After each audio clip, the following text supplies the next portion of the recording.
Hi and welcome to this week's HomeKit Show. And in this episode, we're going to be talking about Hive Home's latest HomeKit update, Aqara's new products which are going to support HomeKit, along with a possible new HomePod that may be arriving this year, also the Logitech Circle View, and how to win this device.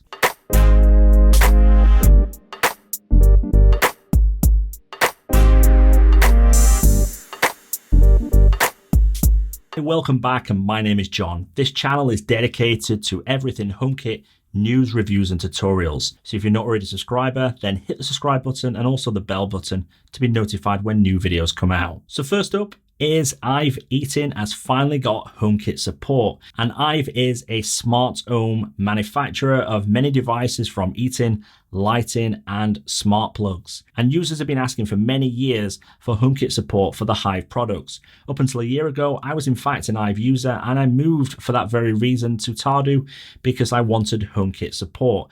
Now it looks like they've listened to their customers and finally HomeKit has arrived. Now the updates that have been rolled out are to the Hive Active Eating product, the lights, and apparently all models will be supported, and also with the Hive Active plugs. Unfortunately, you cannot control your hot water using HomeKit with this particular update. It also looks like the newly released radiator valves are also not supported in HomeKit for this update. And when I reached out to Hive, I was told this feature may come later in the year. You also need Hive's latest hubs. If you are a first generation user, you will need to upgrade your hub to one of these in order to take advantage of the HomeKit support. Now this feature started rolling out this week, and if it's not already downloaded to your device, then you simply need to go and find the firmware update within settings. If you check out the links in the description below, it takes you straight to the Hive website, which gives you all the details on how to download. Next up is some news around Aqara. Now, if you're not familiar, Aqara a Chinese smart home manufacturer that predominantly focus on HomeKit products. Now, Aqara are more on the affordable range, but that does not mean they are not as good as the more expensive products, and they're still trying to create a name for themselves as a leading smart home product manufacturer. Now, this week there has been some reveals on their website. Now, I just want to point out it's their Chinese version of the website, so this does not necessarily mean these products are imminently going to be available internationally, but they're certainly going to be coming in the next few months for Chinese customers. Now, first up is the G28 HomeKit camera. Now, this has been speculated about for a number of months now, and it finally looks like this camera is on its way. According to the pictures on the website, it comes in 4 different colors: white, navy, red, and yellow. I personally think it looks like a Minion because of the yellow color. The camera uses Wi-Fi to connect to your network, but it also has a Zigbee 3 hub. The camera will be compatible as well with HomeKit Secure Video. Similar with the Eufy indoor camera, the G2H will also have intelligent detection to distinguish between people and animals. In addition to this, it will feature a 1080p lens with 140 fields of view. Now, to round it off, the camera will support two-way audio. Now, this camera has also been seen on a number of retailers, so it certainly shows this camera is going to be coming soon. Next up is the Aqara S1 Scene Control Panel. Now, this panel is designed to support Aqara devices, and it will also be exposed to HomeKit. However, as with the Brilliant panel as featured last week, it will only expose HomeKit devices which are part of that particular range. Because of the limitations that Apple put in place, it means other manufactured devices that might be connected to this won't be exposed to HomeKit. But it does mean that you'll be able to control your Aqara smart home devices. Now, the device itself uses Zigbee 3.0 and it requires a Aqara hub. The device features a full color 3.9-inch IPS display, and it'll apparently fit into an existing light socket, so it'll work pretty much in the same way as the Brilliant control panel. Next up is the Aqara M1 Smart Hub. Now, this appears to be a follow-on from the existing hub that's available from the company. The M1S will support Zigbee 3.0 and can support up to 128 devices. Now, the current generation only supports 32. This also means it will support the new range of Zigbee 3.0. Again, there's no word on when this device will drop or whether it will be an international shipment.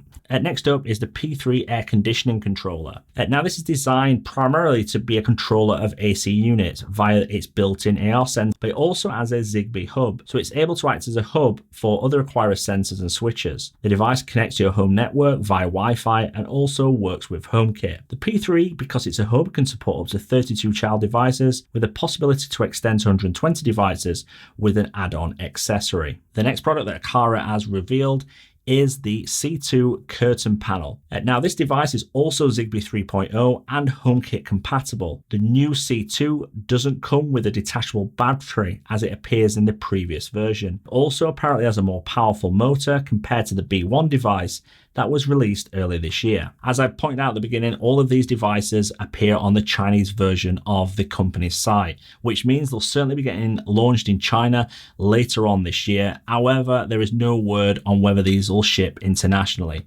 So continue to check out our videos and also our website to find out more information. Next up is the possibility that a new HomePod is about to drop.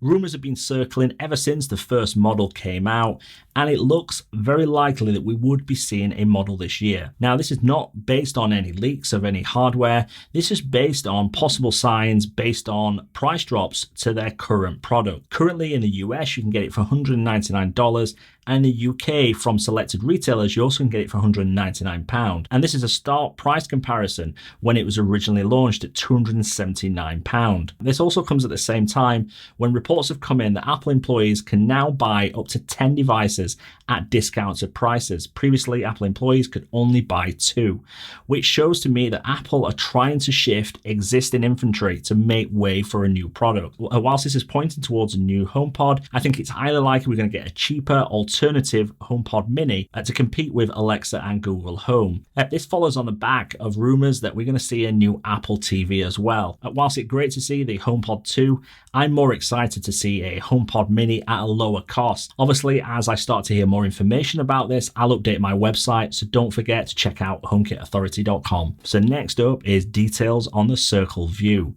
The Circle View was finally released this week, and I did get my hands on it several weeks before that, and I've done a full review. Based on my opinion, I think this is a really solid camera. I like the new design. I think it looks really nice. I also like the camera quality both in the day and at night based on the recordings that I captured. I also like the fact it supports HomeKit Secure Video, which means I know that all my recordings are safely stored in the cloud and no one's able to access them. However, the biggest feature for me is the privacy button, which allows you to disable audio and video recordings, especially useful if you're using this camera indoors. You can just turn this off and it will stop recording without having to mess around going into any settings. This is a really useful feature and I think a really big win for privacy. Now, as I said in that video and also last week's HomeKit show, I would be giving this camera away. So here's all the details of how to win the camera. First of all, it's a free entry, so there's no cost to you to enter this. Second of all, it's only available in selected countries, so you might want to check out the links in the description below, which will take you to the full terms and conditions. But to enter this, all you need to do is follow our Twitter account, which is follow HomeKit, and retweet this week's HomeKit show. And in 2 weeks' time on the HomeKit show, we'll be announcing the winner, and the camera will ship just after that. That's it. That's all you need to do to enter, and I wish you the best of luck. So that's the end of this week's HomeKit show. Hopefully you found it useful. If you have, don't forget to give me a thumbs up, and also don't forget to subscribe to the channel for more HomeKit news and tutorials. If you want to follow us on our social media channels, and especially useful this week because we're doing the giveaway, which involves our Twitter account. Also, don't forget to check the rest of the channel out, which has got more HomeKit videos, and also our website, HomeKitAuthority.com. Thank you very much. I'll speak to you soon.